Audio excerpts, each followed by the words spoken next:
Hello, Bad Raven here in the Bad Raven's nest, welcoming the Bad Raven fans back. This is the fourth part of our series on the Terminator movies. This is Terminator Salvation, the PG-13 version of the movie. We were really looking forward to it, Andrew and I, back in 2009 when it came out. We tried to take a very dramatic tone with it after the third one was kind of comical a lot with the Terminator stuff. This one I liked it. They went back to the serious tone, more of the first Terminator movie of James Cameron's. But in a way, though, with the darkness and the scenery and the bleakness of the story, the time period is set after the nuclear fallout, after the machines have totally destroyed the landscape.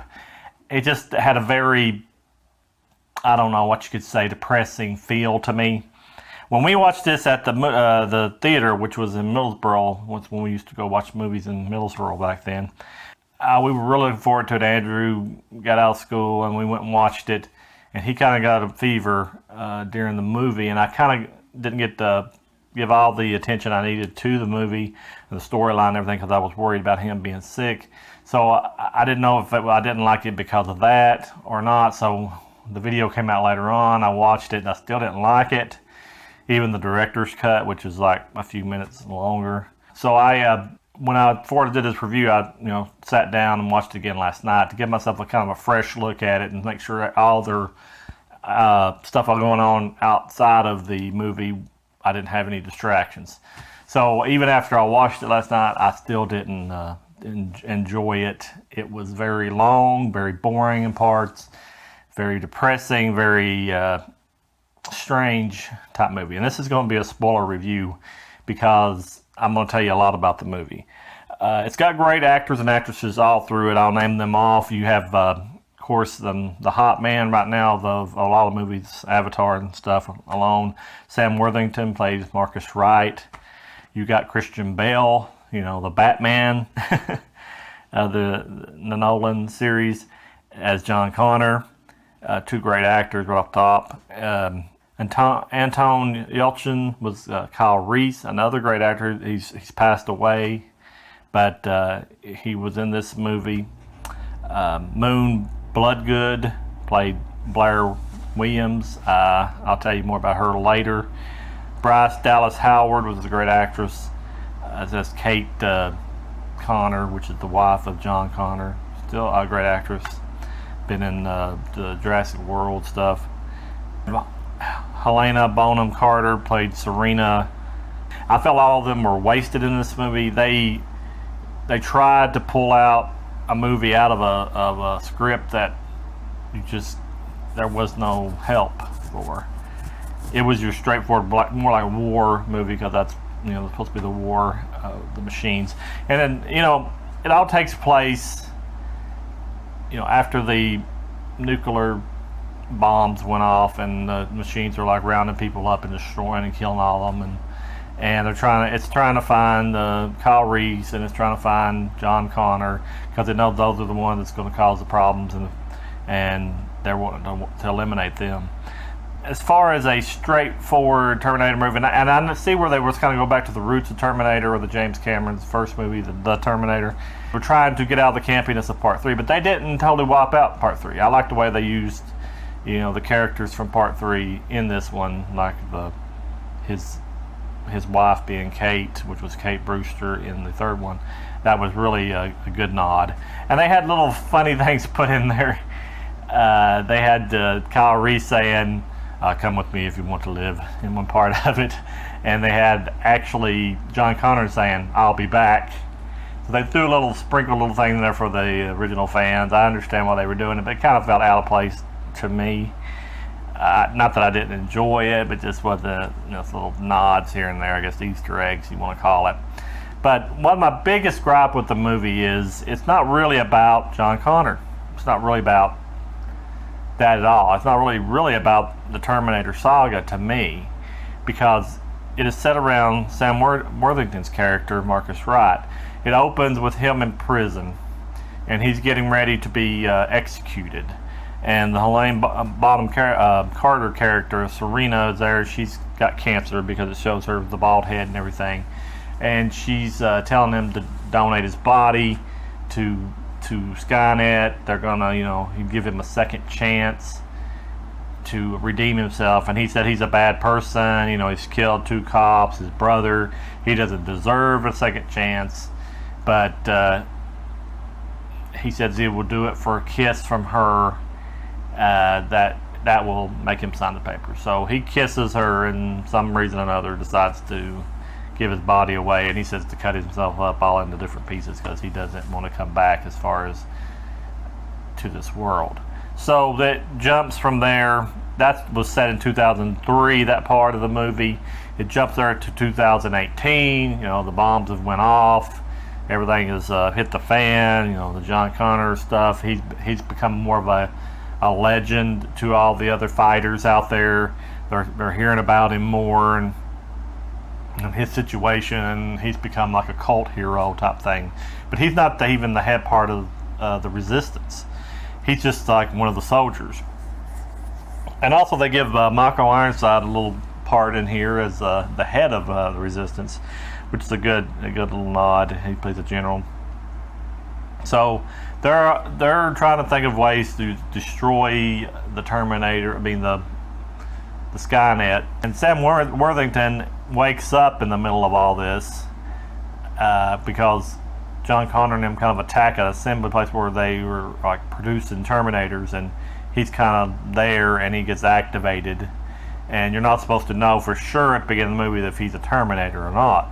He wakes up and he don't know why he's there. He just wants to go, and he's trying to find the Serena character that he kissed at the beginning of the movie, and he wants to find out what happened with him. Why is he now awake, and why is he there? So he's just basically on his own mission. He runs into Kyle Reese, of course. Kyle Reese had a little girl with him, and he kind of teaches Kyle a few little things about guns and stuff like that. They immediately get attacked by Terminators, and it's basically them trying to get away. He's the Sam Worthington Marcus character is trying to get to California, where that's where he was executed out, to get the Serena character. So Kyle is trying to get him to go back away from that way, because he says that Skynet's pretty much the base is in that direction. To make a long story short on that, they end up getting captured. Kyle Reese does. Marcus ends up being kind of able to get away. There's an airplane that kind of blows up the transport that Kyle's on, but Kyle doesn't get away, and Marcus falls into the lake, I guess you could say, and the airplane pilot has to eject, and they kind of end up crossing paths, and it's Moon Bloodgood character Blair get together, and she's trying to take him back to the resistance where John Connor is, because he saves her life and he keeps her from getting raped in one part and attacked. So she considers him a good person. So she takes him back to John. She's on her way to take him back to John. He steps on a landmine. Marcus does. And they end up having to take him in medically to the resistance. And while they're there and they're trying to find out what's wrong with him, they see that he's a machine underneath. And he thinks that he's a man, a human. He don't see himself as a machine. So he's like, John is like reading him the right act about him fighting his mother and fighting him, and they've been in this battle for years, and that before they were born, and his little speech that Christian Bale says, John Connor. So they don't believe him. Blair, the pilot, she feels pity for him because he saved her, and she's trying to tell him he's not that way. He's a good person. Even though he's a machine, she knows him to be good, so she releases him without John knowing about it, and they end up recapturing her. Marcus gets almost away. John stops him, and he tells him that he knows where Kyle Reese is, and that he can get into the basic Kyle. He knows where Kyle is in the Skynet. If he can get in there, since he's a Terminator, he can give him the coordinates, and John can come in and get him, because John wants to get Kyle Reese because he's not met him, and he wants to be able to fulfill that part of the destiny of everything.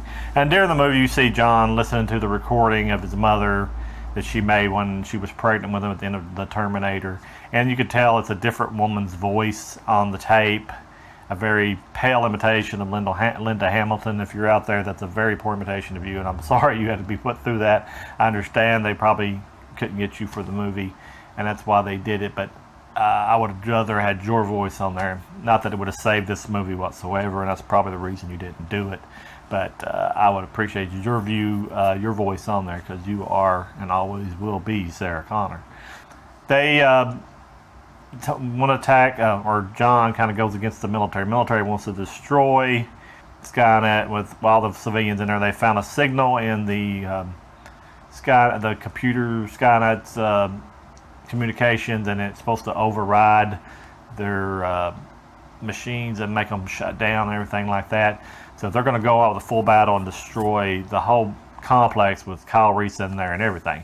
John doesn't want that to happen because he knows that'll destroy the future, that'll destroy everything that they've been working for. They won't be able to even have the campaign, because that will, knock all that out.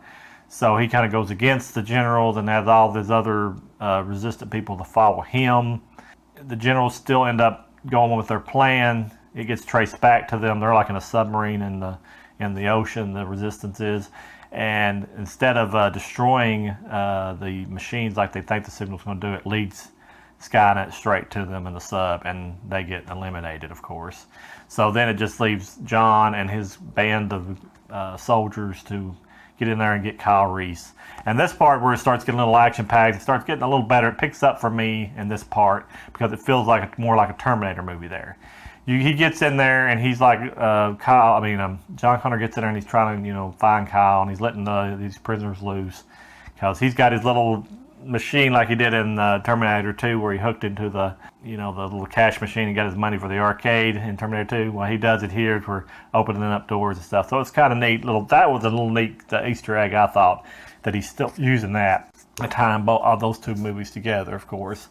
And it did little things like that, tie stuff together, which I did appreciate. Like they didn't totally wipe out the past. He gets in there and he's letting prisoners loose, trying to find Kyle. He inadvertently lets out the T-800, which is the Arnold Schwarzenegger character, and he's all CGI. This is what I was talking about earlier. He is. It was good CGI through most of the movie as far as everything else goes, but when they released Arnold, and he could tell he's definitely CGI, but it's neat to see him in the movie, and he looks just like he did when he was in the first Terminator, but very... Back then, I guess the CGI wasn't as good like you see in Genesis of him. It would have been better if he looked like that, but he looks all plasticky, and so you could tell he wasn't there, but they did their attempt at it, and it was neat to hear the music when he comes out there, when John sees him for the first time, so that was cool. I thought that was still a cool scene, even though the CGI was really bad. Not horrible, but you know what I'm saying, to today's standards, it was really bad. So he gets in a fight with the Terminator. By that time, Marcus has already infiltrated the place, and he's already chewed up and stuff when he was trying to get up away from the resistance. So he's got like places on him and everything like that. So somehow, when he plugs into the main grid, they know he's there, and it shows the woman, Serena, as the computer face of Skynet, and it shows that she can morph into anybody. She can morph into Kyle, she can morph into John, whatever he wants. So it's basically not her there. Serena's character is not there. It's just the facade of the Skynet machine. And she tells him that he was put there because he's asking why did they do this to him. And she said, because he's the perfect machine. He's an infiltration unit.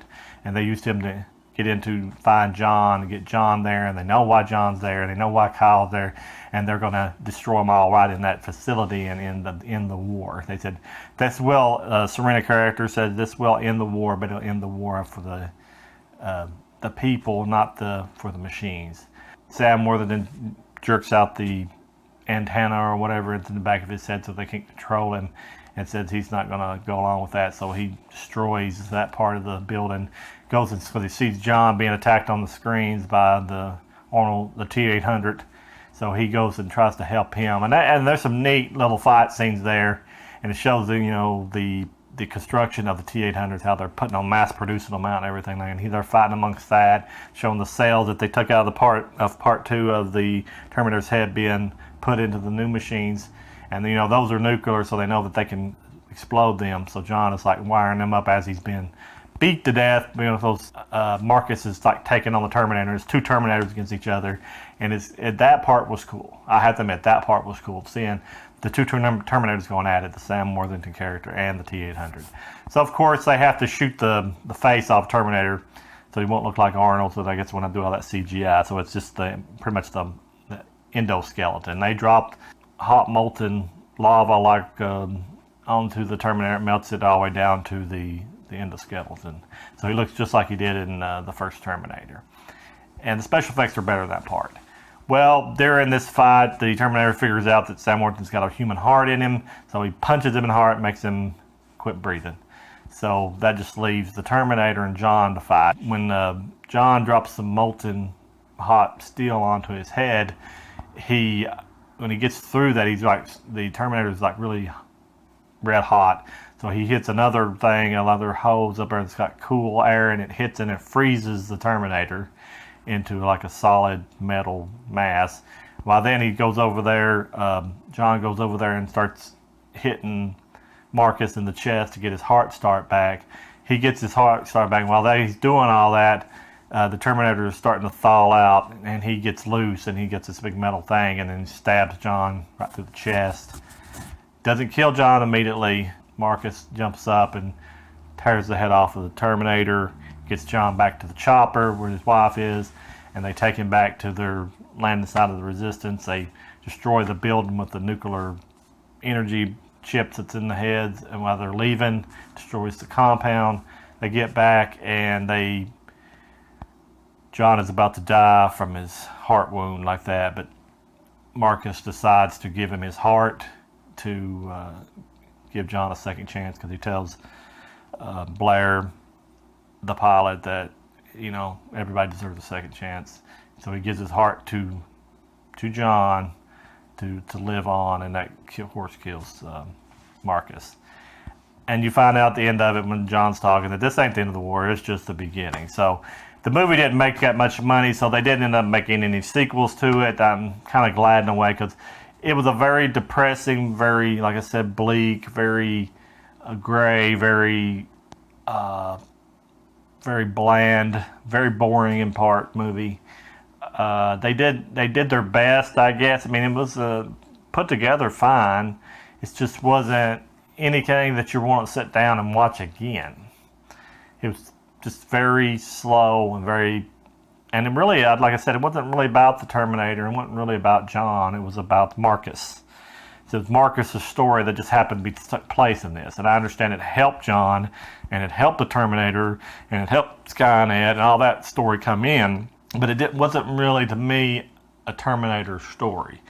It was one man's pilgrimage to find out why he was put back into this body after he was such an evil person, and having this second chance to do the right thing for people, for Kyle and for John and everybody. And in that sense, it succeeded. But as far as a Terminator movie, I think it failed. I don't know what your thoughts are on Terminator Salvation, but I wasn't very impressed with it, as you can tell by my review. But, other people may have really thought it was a great movie. As far as box office, I know that can't be true because it didn't make that much money. So I just wanted to make this review to do the fourth part of the series of the Terminator movies. The next one will be Genesis. Andrew's going to join me for that because he liked it better than this movie, and he didn't want to, give his thoughts on this one. So we'll let you go, and we appreciate everybody. Always remember, the Bad Raven is your friend, and we thank you for watching. And we'll let you go, and goodbye.